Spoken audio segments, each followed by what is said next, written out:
quisiera antes decir algunas cosas, dar una bienvenida muy contentas por esta concurrencia. Creo que es una concurrencia, digamos, muy, digamos, conversada palmo a palmo, digamos, por Patricia, por nosotras, que expresa, digamos, una representación social que era lo que aspiramos y estamos convencidas, digamos, que tiene que ser parte, digamos, de una discusión de una temática tan clave y tan compleja y que atraviesa tantos actores y sectores del Estado. Quiero un reconocimiento, están varios de los programas del Estado Nacional, el programa Primera Infancia, con todas las representantes de los distintos ministerios, representantes del Ministerio de Educación, de Trabajo, de Salud.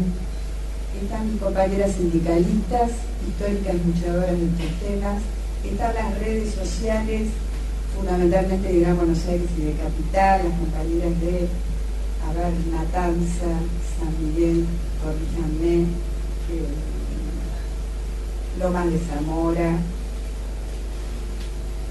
Quilmes, Claudia, Quilmes, y están organizaciones de mujeres, están representantes, asesoras de distintas legisladoras que están trabajando en estas temáticas, hay representantes del gobierno de la provincia de Buenos Aires y de algunos municipios, están representantes de las organizaciones que de la educación vienen luchando por estos temas, como la campaña que veo Maximiliano, OMEP y otras instituciones. Creo que ese es el mundo, digamos, que hoy participa, digamos, de estas realidades.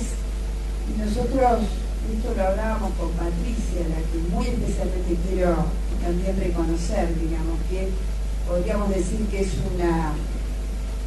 hemos construido una relación fraterna, más que, como se dice en los proyectos, son una alianza, digamos.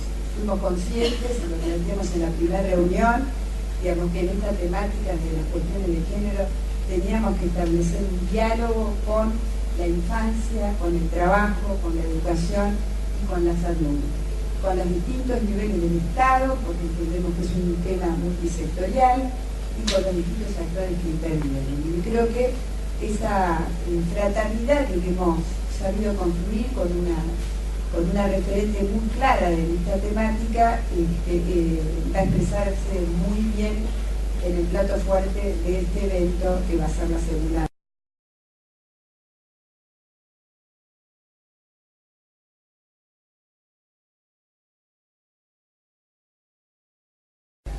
Entonces podría decir en relación con el cuidado, que si durante muchas décadas y siglos el bienestar de la primera infancia se asociaba estrictamente a la provisión familiar, por no decir maternal, de ese bienestar, lo que ha circulado, lo que está circulando, es que ya no es solo la familia, es decir, las madres, las respuestas, la de Virginia, que felicito, y todas las otras que están mostrando nuestras propias experiencias de vida, por qué no decirlo, que no son solo las familias, sino que el Estado también es un factor que tracciona el bienestar de la primera infancia, como también lo es la comunidad.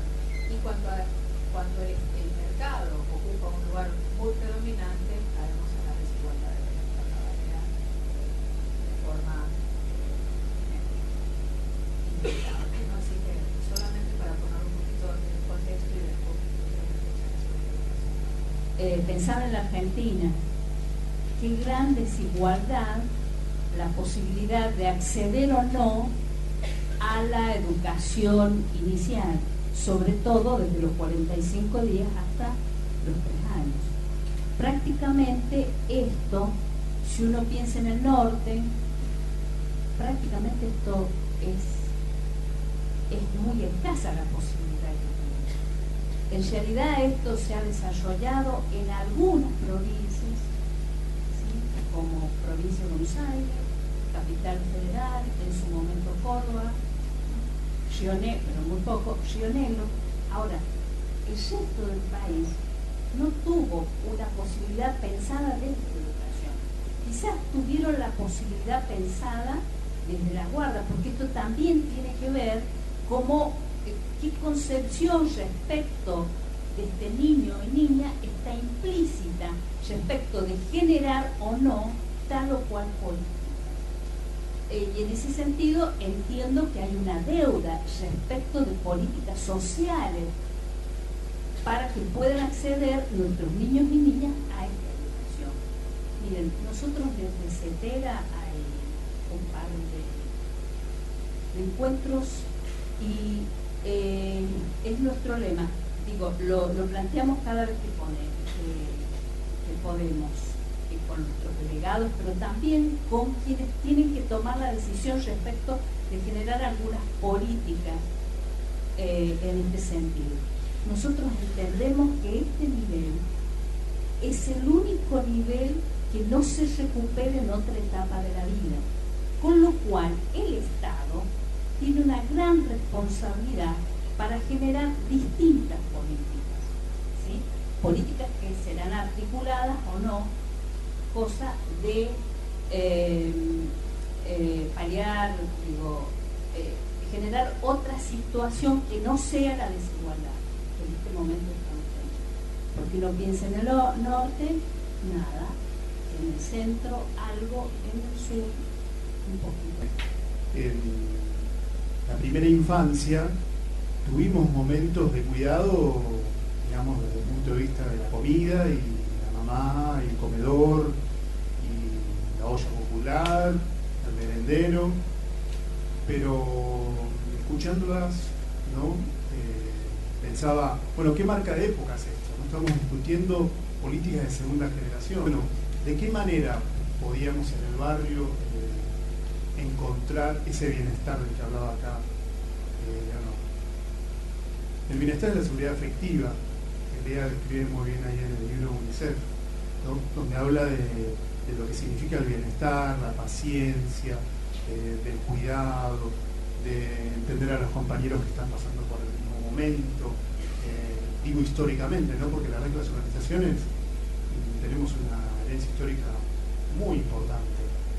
Y bueno, en sintonía con esto que se viene diciendo, me parece que hay muchísimas cosas, como dice Lea, y compartimos unos cuantos obstinados en que la primera infancia sea una marca de época, verdaderamente. Y esto está dando cuenta que hoy estamos lanzando, no quiero creerme magnánimo, porque estamos con todos los colegas, compañeras o compañeras que están del otro lado, ¿no? Que, como bien decía Patricia, hicieron todo el recorrido de ahí para llegar hoy acá y escuchar esta experiencia, esta palabra que podemos dar, como cualquiera de los compañeros que nos están acompañando ahora. Digo,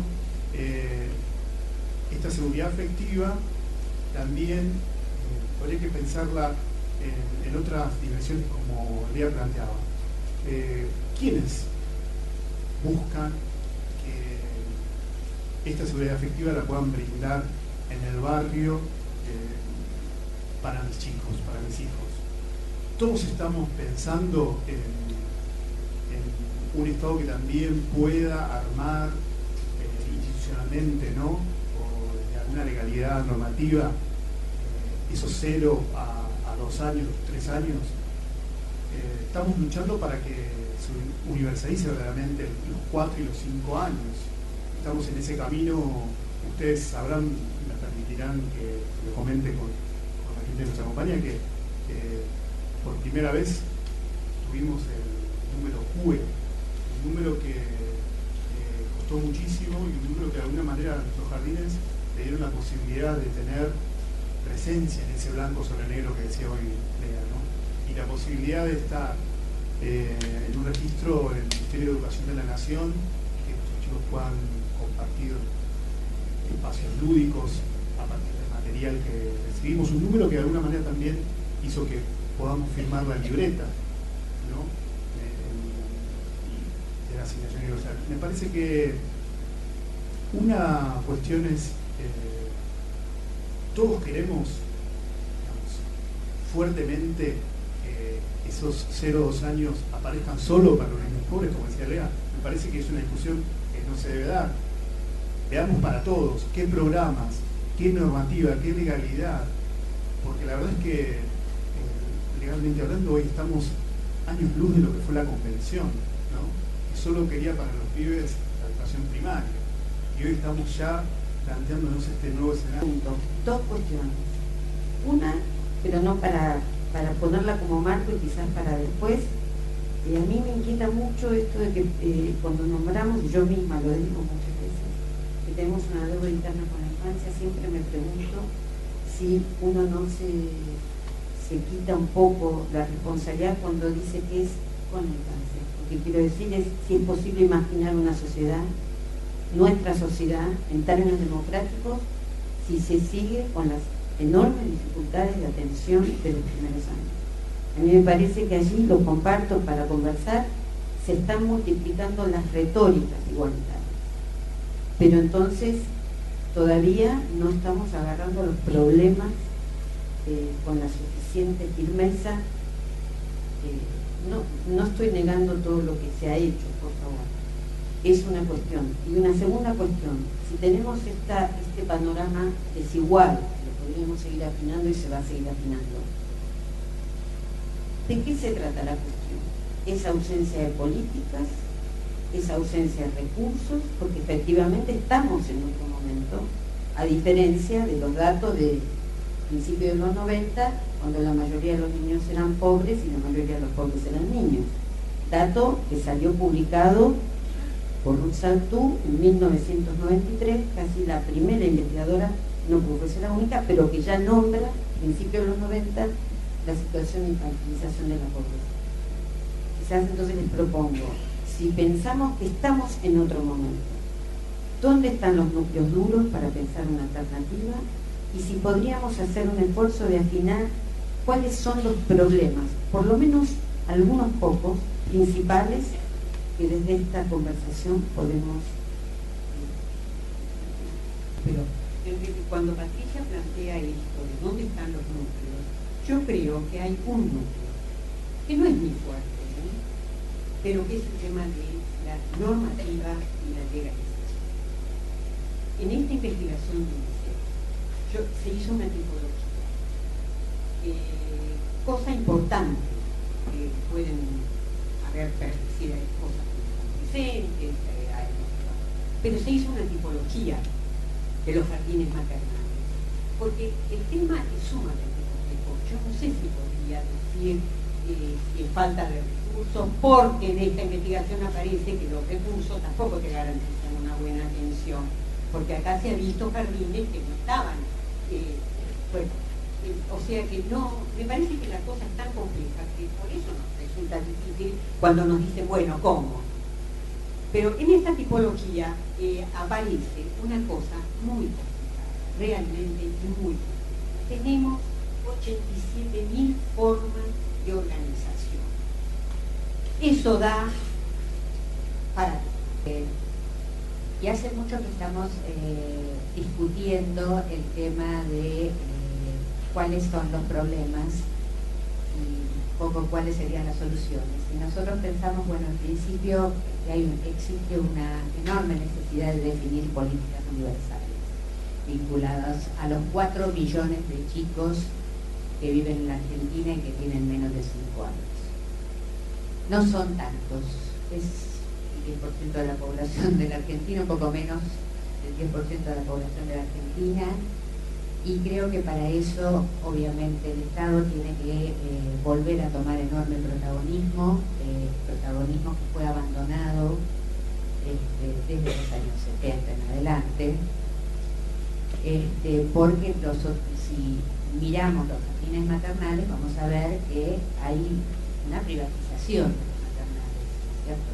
Por otra parte, quiero decir que los maternales son una respuesta urbana a la atención y a la educación de la educación infantil, y que existen otras modalidades y que tenemos que pensar en otras modalidades de trabajo vinculados a la educación. Por otra parte, que estas respuestas universales lideradas por el Estado necesitan de un pacto social, necesitan que a todos nos interese la primera infancia, que nos interese hacer el salvataje de la primera infancia y no de los bancos, por ejemplo. Necesitamos hacer visible a la infancia. La infancia no vota, la infancia está, aunque digamos en las leyes y en los discursos, como dijo Patricia, todos hablamos del ciudadano, está escondida en el ámbito doméstico, en el ámbito del cuidado y en algunos caminos de las casas. Pero la primera infancia no es todavía un ciudadano. Y por eso necesitamos hacer ver, hacer patentes los problemas que tiene la primera infancia y los derechos que tiene la primera infancia. Estamos a 12 años del siglo XXI y no podemos seguir con el formato de la escuela del siglo XIX aplicada a los primeros 2 años de vida. Estos formatos institucionales son nuestros. Necesitamos definir otra cosa. Y si necesitamos definir otra educación y otro formato institucional y otros programas, necesitamos otras condiciones contractuales para los docentes, para los directivos. Eleonor, vos estuviste investigando sobre las cuestiones del cuidado, los temas de género, después también hubo otra investigación con Elizabeth Chelmín, ¿no? Fue muy significativa, ya más próxima.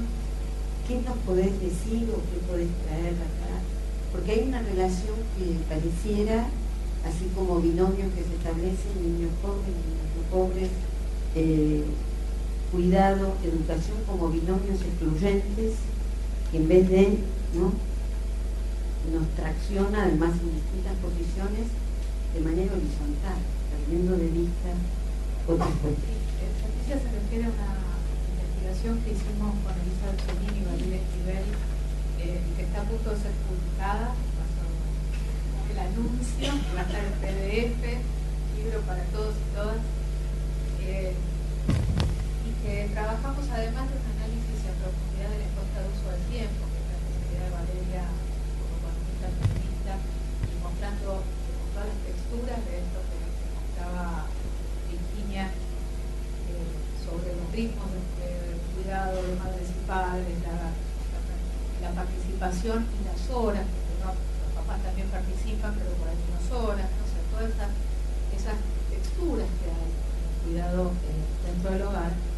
Profundizamos también, y eso fue un trabajo a mi cargo, en la mirada cualitativa, digamos, en las perspectivas de las mujeres de sectores populares en 2 barrios, uno de la ciudad de Buenos Aires y otro del conurbano bonaerense, del partido de San Miguel, para ver cómo hacían, cómo organizaban el cuidado de los chicos y cuánto apelaban, acudían a los servicios de cuidado o a los jardines de infantes. Entonces, esa fue un poco la pregunta central, y efectivamente como miramos un poco del lado de la demanda, digamos, o del lado de la población, que es lo que la gente hace con el cuidado de sus chicos menores, de 5 años en este caso, y también miramos un poquito del lado de la oferta, entrevistamos directoras de escuelas, directoras de centros de desarrollo infantil, directoras y profesoras, todos los directores de los de jardines comunitarios. Entonces hicimos una, no muy grande, pero bastante profunda, en los barrios de esta población.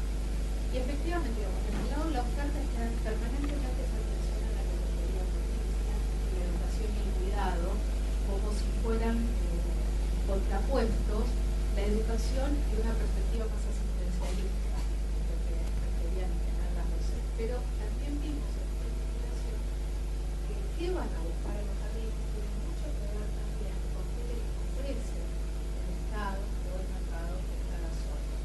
Entonces encontramos una situación que es casi una paradoja, pensado desde la perspectiva de la superación de la pobreza, que es algo que se enfoca en el foro, y es que en la zona del barrio conurbano organizado, tenía una oferta educativa mucho menor que el barrio de la ciudad que analizamos. No tenía ningún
¿quién me va a enseñar mejor?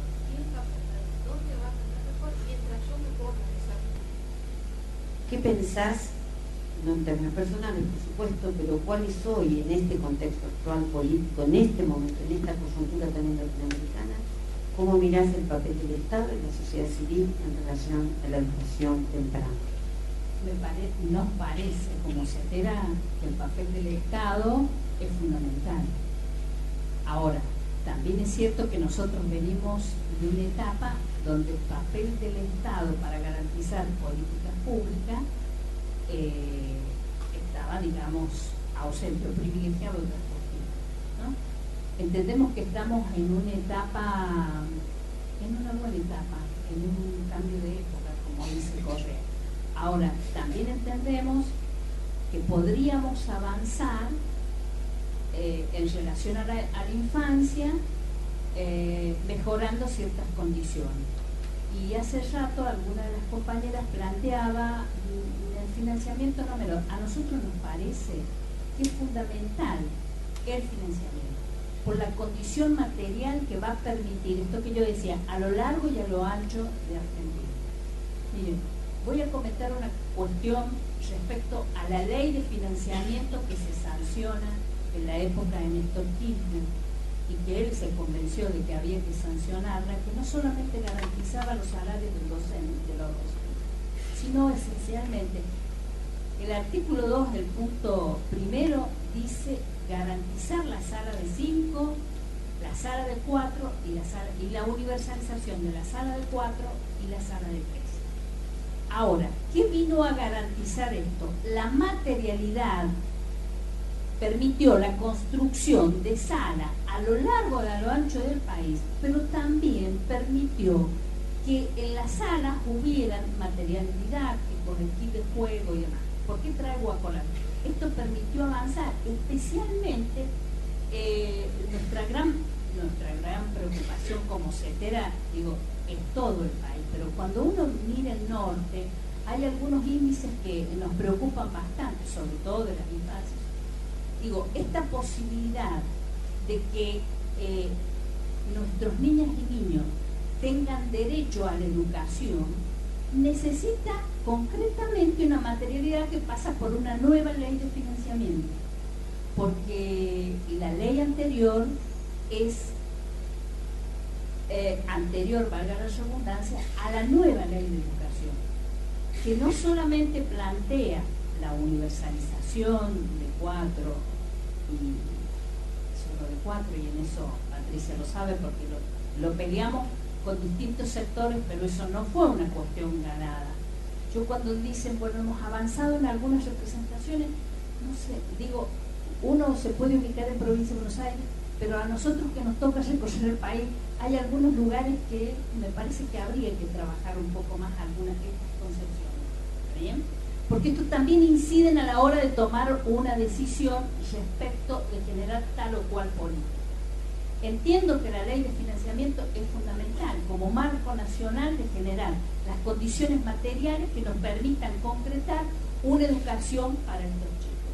Pero también entiendo que no es suficiente. Necesitamos también una ley que regule desde los 45 días hasta los 3 años. Hay también un elemento muy importante. No es casual que los jardines maternales sean tampoco. Es muy costoso. Muy costoso. Y yo, no sé, me animo a dudar, porque también en otros países de Latinoamérica la situación es semejante, no muy, no sé tanto. 0 a 3 tiene lo suyo. No solamente desde el punto de vista que es costoso por la cantidad de cuidados que hay que tener, por la cantidad de chicos que es posible atender, sino porque es necesaria una formación que muchas veces los docentes carecen, no por culpa de los docentes, sino porque no fueron formados para ello. Pero con esto quiero decir, y además yo tengo una cabeza muy urbana, yo conozco también mucho el país, y sé que ni siquiera, es decir, no hace falta irse a campo para saber que las realidades son muy distintas. Y si queremos hacer un programa a corto plazo, tenemos que tener en cuenta cuenta todo lo que se está haciendo con grandísimo esfuerzo, que justamente es lo que necesita es decir, el Estado tiene que ir a ayudar, porque no puede cubrir todo, pero sí puede cubrir una parte, de manera tal que se esté dando el servicio que corresponde a los tantos lugares que no dependen totalmente del Estado, pero que están haciendo esfuerzos muy importantes, y descuidarse que son los únicos que están trabajando con 0 a 3, a fuerza, de mucho esfuerzo. De preguntarle a Simón, pero no porque se habló él, por supuesto. En un momento vos hablaste de algo que todos vivimos, de que en una situación muchas experiencias de lo que se conoce como comunitarias surgieron como merenderos, surgieron juntando la olla con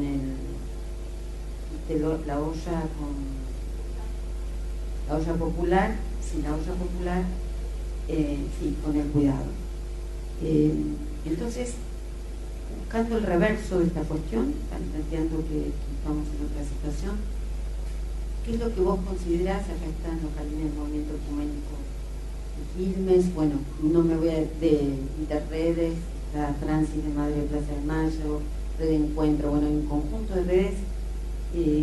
Yo creo que ahí todavía tenemos poco diálogo, incluso de educación. ¿Cuál es el reverso de las experiencias comunitarias? ¿Cuáles son las sabidurías que tienen? ¿Qué pueden ofrecer? No solo de los años de estrategias de supervivencia, que también se tuvieron en los jardines, sino que han acumulado en relación a las experiencias con grupos populares respecto del cuidado de la vida. Bueno, la verdad es que una de las cuestiones tiene que ver con la organización, ¿no? Es verdad, el espanto era la primera unión, pero me parece que las lógicas de las organizaciones, yo te cuento, hoy, digamos, más allá de que caminamos en sintonía con un montón de las políticas públicas que están en marcha, seguimos cuestionando, interpelando a